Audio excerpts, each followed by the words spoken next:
Tahap kecerdasan intelek atau IQ rakyat Malaysia terus mencatatkan prestasi membanggakan apabila negara kini berada dalam kelompok 25 negara terbaik dunia. Warganet Malaysia itu percaya dengan berita hoax, dan untuk membaca berita hoax itu mereka harus membayar RM15. Jadi kita menyebutkan mereka IQ RM15. Mereka merasa tersakiti dong. Mereka merasa terzolimi. Lu gue bilang juga apa kan? Orang Indonesia mah gampang banget makan hoax. Baca dulu dikit nih, habis itu nonton video dikit, langsung emosi. Kalau kalian ketemu orang-orang yang model begitu tuh di dunia nyata ya, jangan sering-sering deket-deket, jaga jarak, soalnya nular. Kita begitu banyak berbicara tentang IQ. Kita menganggap IQ itu tetap, fix, nggak bisa berubah. Jadi kalau kita bilang orang Indonesia itu IQ-nya 80, selama-lamanya kita itu nggak akan berkembang.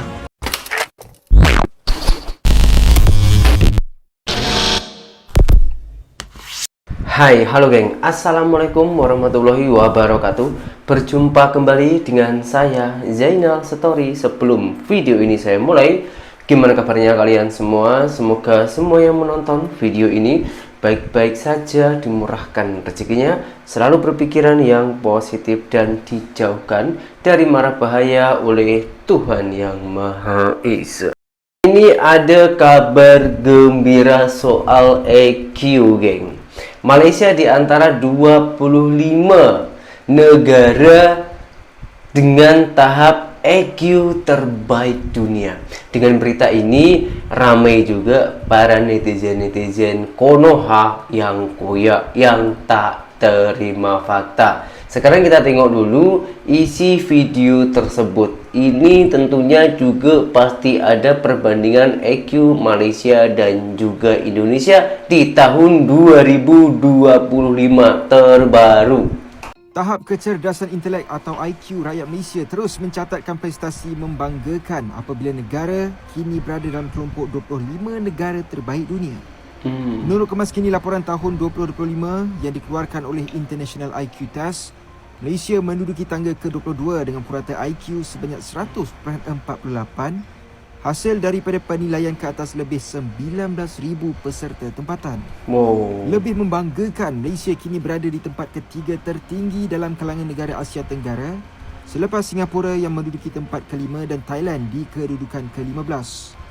Sebaliknya, negara jiran Indonesia berada jauh di belakang, menduduki tangga ke-98 nomor 98 93.18.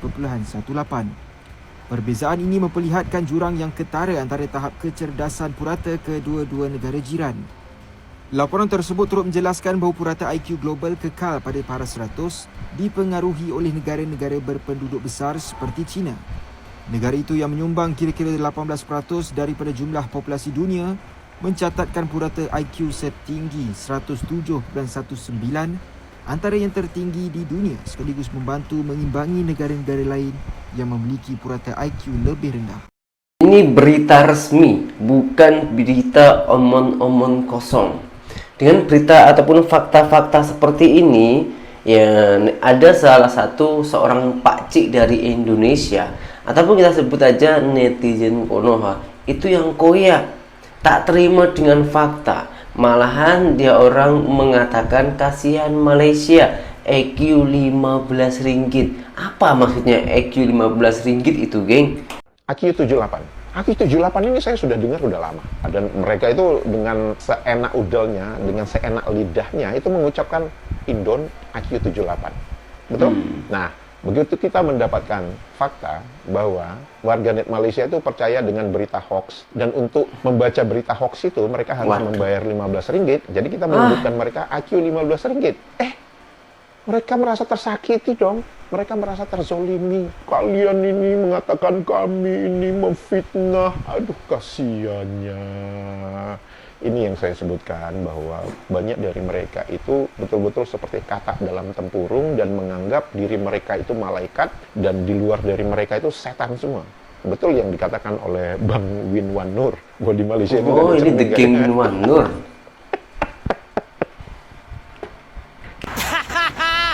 Lu gue bilang juga apa kan? Orang Indonesia mah gampang banget makan hoax. Baca dulu dikit nih, habis itu nonton video dikit, langsung emosi. Mendingan mas sekarang kecerdasan emosi dah daripada IQ. Nih lo bayangin ya, kalau aja yang pada emosi yang nonton video yang sebel sama Basur itu bisa nahan dikit aja, nonton videonya sampai habis nih, itu dia bakal dapet tips and trick supaya hidupnya jadi lebih happy. Yang sekolah bisa lebih semangat, yang kerja bisa jadi lebih berprestasi di kerjaan, ya kan? Yang dagang bisa jadi lebih untung. Makanya nih ya, kalau kata gua mah ya, kalau ada yang emosi nonton video yang tadi tuh, jangan dibalesin dah ya, udah biarin aja. Terus kalau kalian ketemu orang-orang yang model begitu tuh di dunia nyata ya, jangan sering-sering deket-deket, jaga jarak, soalnya nular. Dia gampang emosi, kita juga jadi bawaannya gampang kesel kan. Jangan deket-deket sama orang yang model kayak gitu, oke? Tahu nggak, beberapa saat yang lalu ya aku pernah browsing, terus kemudian menemukan nih skor-skor ini, bahwa IQ manusia itu kalau normal itu 90 sampai 109. Gitu ya. Terus kalau yang superior tuh segini, lalu kemudian kalau sangat superior gini, kalau jenius tuh 140 ke atas. Terus habis itu karena aku penasaran nih, aku cari lagi nih data.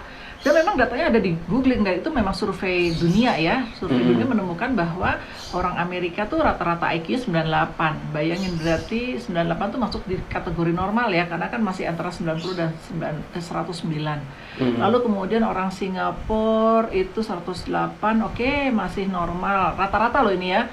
Terus orang Korea, orang Jepang, orang apa, oke. Nah, terus kemudian aku menemukan data bahwa rata-rata IQ Indonesia tuh 87. Ini di bawah normal loh, di bawah normal, karena normalnya kan 90 rata-rata. Kita rata-rata 87. Habis itu aku iseng, aku cari lagi data. Ternyata IQ gorila tuh antara 75 sampai 95. Berarti kita itu rata-rata ya, bukan berarti kamu dan saya loh, belum tentu kamu dan saya, tetapi rata-rata orang Indonesia tuh ada di sini. Shock dong. Shock dong. Shock banget. Kamu shock gak ketika tahu informasi ini? Oke lah, kalau simpanse kita jauh lah ya, simpanse di bawah banget.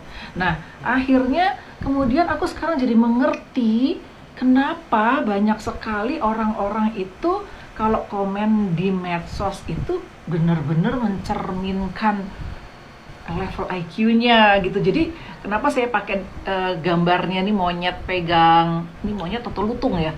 Ini pokoknya begitulah ya, munyuk gitu, pegang handphone, smartphone gitu. Jadi phone-nya smart, tetapi yang megang belum tentu smart. Nah, ini membuat saya jadi memahami kenapa banyak sekali komen-komen yang nggak nyambung, komen-komen yang bentuknya hanya kemarahan, komen-komen yang hanya spamming, lalu kemudian asal ngomong, lalu kemudian maki-maki gitu. Orang bahasnya apa, dia meresponnya dengan maki-maki. Terus orang punya argumen tertentu gitu ya, argumennya ada dasarnya gini, dibalesnya bukan dengan debat, memakai argumen yang rasional, tetapi asal ngomong, misalnya kafir lo, sesat lo, apa gitu loh. Argumen harusnya dilawan dengan argumen dong gitu. Mewakili Indonesia banget ini ya. Atau bukan argumen dilawan dengan ayo kita ketemu di lapangan, gue tungguin lo gitu, lo di kota mana gitu. Jadi aku pikir oke, sekarang aku paham kalau IQ seperti itu. Makanya dari sini saya juga mulai paham, karena begitu ramai ya netizen Konoha itu yang mengecam saya, bahkan ada yang mengancam saya ketika saya berikan fakta-fakta, memberikan cerminan dengan Malaysia. Karena saya itu bekerja 8 tahun di Malaysia, memberikan fakta-fakta, tapi saya mendapatkan banyak kecaman. Saya tahu ini yang namanya orang ya, kita nggak boleh membuat orang itu suka semua dengan saya. Saya cuma boleh menutup mata dan telinga saya. Saya nggak boleh menutupi mulut orang banyak.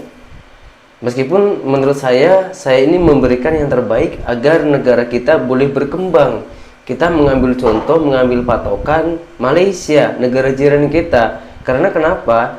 Karena dari hal-hal segi yang positif banyak, masih ramai, banyak yang kita ambil dari negara jiran-jiran kita. Faktanya rakyat Malaysia itu lebih makmur. Itu yang membuat saya iri, geng. Yang saya itu teringin Indonesia terjadi juga macam dekat Malaysia.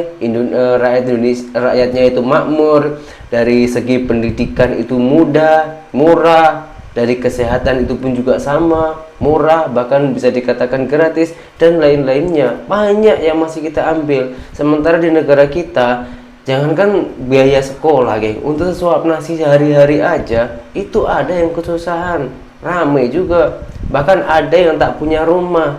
Tengok negara jiran kita, meskipun rumahnya itu sebagian tak seberapa cantik, tapi setidaknya orang-orang sana itu boleh beli rumah sendiri. Meskipun kemarin ada yang mengatakan Malaysia itu penuh hutang, tapi Malaysia mampu bayar. Sementara kita hanya berkoar-koar, tapi duduk di kolong jembatan, makan aja susah, ramai. Nah itulah, saya peduli dengan negara-negara saya, tapi malahan banyak kecaman. Wah, kakaknya ini sangatlah mewakili saya ini, geng. Sekarang kita tengok dari Menteri Pendidikan kita Indonesia soal EQ pelajar-pelajar kita itu macam mana dia orang untuk mengembangkan. Yang paling inti sekali bukan soal IQ, bukan soal apakah kita percaya IQ atau begini. Begini Bang Andi, kalau kita begitu banyak berbicara tentang IQ, kita menganggap IQ itu tetap fix, nggak bisa berubah.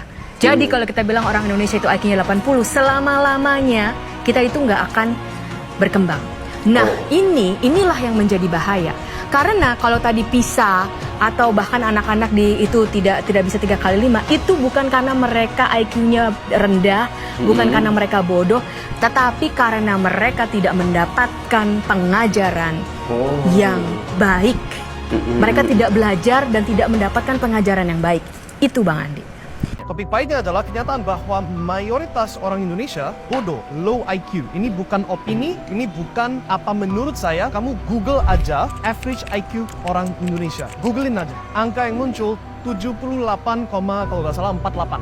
Angka terendah di seluruh Asia Tenggara. Angka paling rendah. Nah, kenapa bisa seperti begitu? Serius, ini real question. Bukan karena orang Indonesia malas, tapi harus melihat dari sisi yang lain, harus dikontras sekarang. Kontras dengan apa? Kamu sekarang coba Google, kan udah Google average IQ orang Indonesia 78. Sekarang Google daftar orang terkaya di Indonesia. Nanti keluar di Wikipedia. Nanti keluar daftar orang terkaya di Indonesia di Wikipedia. Kamu cek kategorinya apa saja, mereka kaya dari sumber mana. Ada yang kaya dari natural resources, ada yang kaya dari minyak, dari kelapa sawit, ada yang kaya dari macam-macam. Hampir semua, gak semua, tapi lebih dari 50% kaya dari sumber alam. Betul gak? Right? Kaya dari sumber alam. Yang artinya, apa itu modalnya? Ambil barang dari sumber alam. Ya tinggal ambil. Ambil besi dari tanah, ambil emas dari Freeport dari tanah, ambil ikan dari laut, ambil batu bara dari tanah. Gak ada inovasinya. You lihat ke daftar orang kaya-kaya di Amerika, semua inovasi sesuatu teknologi. Elon Musk, si SpaceX, Tesla, si Steve Jobs, iPhone. Semua ini teknologi, sesuatu hal yang you harus mikir, harus desain, harus ada proses yang kompleks, and then yes, you jadi kaya. Di Indonesia gak perlu kompleks, tinggal ambil dari tanah jual. Tapi hasil penjualannya masuk ke tangan hanya beberapa orang minoritas, bukan mayoritas, bukan ke masyarakat. Nah, gimana caranya bisa meneruskan itu? Pastikan orang Indonesia bodoh, betul gak? Contoh, aku kemarin itu aku bukan kemarin sih, beberapa tahun yang lalu. Aku ke daerah di Kalimantan, aku gak perlu sebutin persis kota yang mana. Dan aku lihat dari pesawat, tanahnya itu bolong semua. Kayak ada banyak pohon, terus bolong pasir. Di mana-mana, right? Terus di kotanya sendiri ada sungai besar. Dan di sungai besar ini 24 jam tanpa istirahat ada kapal gede-gede semua. Kayak kereta, tapi keretanya isinya kapal semua. Dan di setiap kapal tumpukan 3 gunung batu bara, right? Tumpukan 3 gunung batu bara, non-stop 24 jam. Dan semua batu bara ini, semua hasil penjualan batu bara ini yang dijual kemana-mana, ke Cina, ke I don't know where exactly, tapi pastinya ke orang yang bukan Indonesia, larinya ke satu orang. Orang lokalnya tahu siapa itu orangnya. Rumahnya gede, kontrol semuanya, right? One person. How do they do that? Ya pastikan masyarakat bodoh. Sehingga gak pernah mikirin bahwa kekayaan dari tanah dan sumber alam Indonesia boleh diambil cuma beberapa orang saja. Kamu lihat ke negara seperti Qatar, lihat ke negara seperti Saudi Arabia, kekayaan minyak dari negara tersebut dibagi, ya seberapa adil subjektif. Tapi lihat Ferrari dan Lamborghini di pinggir jalan umum, betul gak? Orang-orang terkenal kaya-kaya semua, betul gak? Terus kenapa orang Indonesia gak rata-rata kaya semua? Ada 300 juta jiwa. Nah, ada argumen, oh karena saking banyak penduduknya gak bisa bagi segitu banyak. Tapi I tell you what, setidaknya pilihannya bukan cuma UMR, susah dapat tahu tempe setiap bulan. Harusnya lebih dari itu kan? Betul gak? Dan kalau kamu terima keadaan ini, gak berubah apapun, terima bahwa kamu harus struggling, harus susah-susah hanya untuk dapat hal receh. Bukan apa ya, sesuatu hal yang decent. Ya itulah yang dimaksud pastikan masyarakat bodoh. Sorry to say, ini aku bukan maksud, kalau aku bisa membahas topik ini tanpa menyinggung siapapun, aku pasti bentuk kata-katanya beda lagi. Tapi ini gak ada cara lain, aku harus omongin pahit-pahitnya. Kamu dibodohin. IQ 78 guys, paham ya? Kalau masyarakat Indonesia, bukan negara Indonesia, kalau negara Indonesia pasti maju terus. Tapi who is negara? Siapa itu negara? It's not orang UMR. I tell you that. Negara terima duit dibagi ke siapa? Dipakai oleh siapa? Aku gak mau ngomong. You harus mikir, paham ya? Justru mikir. Dan kalau you mau ada perubahan, ya ini sesuatu hal yang memang harus paksa. Gak bisa cuma memohon. Nope. Memohon tidak cukup. Aku gak bisa omongin persis apa yang harus dilakukan karena ya itu nanti jadi problem buat saya. Tapi kamu harus sadar kalau kamu itu masyarakat Indonesia yang sekarang ini gak terima banyak. Mau hak kamu jadi beneran milik kamu, kadang-kadang memang harus maksa. Paham ya? Nah, ngomong gitu. Kalau kamu gak maksa, kalau kamu terima apa adanya, biarkan hidup jalan sesuai apa yang ditakdirkan bagi saya, something like that, ya berarti sistem ini berhasil membuat masyarakat Indonesia IQ 78 dan begitu terus sampai sumber alamnya udah habis. Contoh, Freeport emasnya lari ke siapa itu? You Google sendiri deh, aku gak mau ngomongin. Ketika emasnya udah hampir habis, oke, Indonesia silakan terima balik Freeport. Ketika batu baranya sudah habis, silakan bangun next Singapore-nya Kalimantan. Ketika ikannya udah, ya mungkin ikan masih terus-terusan deh. But you get the point. Ya, kalau kamu terima apa adanya, ya hidup kamu ya begitu aja. Apa yang harusnya jadi hak kamu di negara yang salah satu yang paling kaya secara sumber alam, paling banyak minyak, paling banyak batu bara, salah satu paling banyak seafood, makanan air laut, paling banyak kelapa sawit seluruh dunia. That's a lot of money. Where's your share? Oke, pikirkan, and kalau mau ada perubahan harus ada take action. Kalau enggak ya udah, life goes on. IQ 78. Pernyataan ini sungguh sangat-sangat pahit, geng. Tapi pahit-pahitnya obat. Jadi boleh mengobati kita. Kalau kita mau mendengarkan, mau memahami video ini, kemungkinan orang akan berkembang ke depannya. Dan juga jangan salahkan negaranya. Indonesia, negara Indonesia ini nggak tahu apa-apa, nggak salah. Tentunya negara Indonesia pastinya akan terus maju dan berkembang. Ini permasalahannya ada di masyarakatnya yang hanya teringin membesarkan perutnya sendiri, tak mau memikirkan orang lain. Yang kaya semakin kaya, yang miskin semakin miskin. Karena kekayaan orang-orang Indonesia menurut abangnya tadi itu hasil dari sumber daya alam, bukan hasil dari kecerdasan ataupun hasil kerja dari pikiran kita. Tengok negara-negara orang, tak payah jauh-jauh lah ya, dekat Malaysia aja. Macam mana dia orang mengembangkan negaranya dengan alat-alat teknologi. Itu pun diajarkan sejak dini. Sekolah masih dini sudah diajarkan soal teknologi, AI, membuat chip dan lain-lainnya. Bahkan sekolah agama di Malaysia itu pun juga diajarkan soal teknologi. Beda jauh dengan di Indonesia. Di Indonesia kalau sekolah agama ya hanya sekolah agama aja, menjurui ilmu agamanya, menjurui ilmu dalam yang diajarkan soal agama tersebut. Sampai-sampai membuat perdebatan antara siswa dan juga guru ataupun siswa sama siswa soal agama ini dan ini karena begitunya banyaknya ajaran-ajaran agama di Indonesia. Beda dengan negara-negara lain, meskipun sama-sama umat beragama Islam, contohnya macam juga Malaysia, mengajari kepada anak-anaknya tersebut, tapi juga mengajari soal teknologi. Jadi dunia dapat, akhirat dapat. Nah, dalam semua video ini apa pandangan korang, geng? Apakah masih hanya diam? Ya udah, ini takdirnya saja, kita ikut mengalir air, macam mana Tuhan cara menjalankan hidup ini, ataupun korang lebih berpikiran yang lebih maju. Kita harus lebih semangat bekerja, harus mengajarkan kepada anak-anak kita agar kita lebih maju lagi, bukan hanya memikirkan diri kita sendiri, tapi lebih memikirkan ke anak cucu. Macam mana pandangan orang? Coba tulis di kolom komentar biar saya tahu sampai di mana pemikiran korang. Sekian, terima kasih dari saya. Assalamualaikum warahmatullahi wabarakatuh. Bye bye.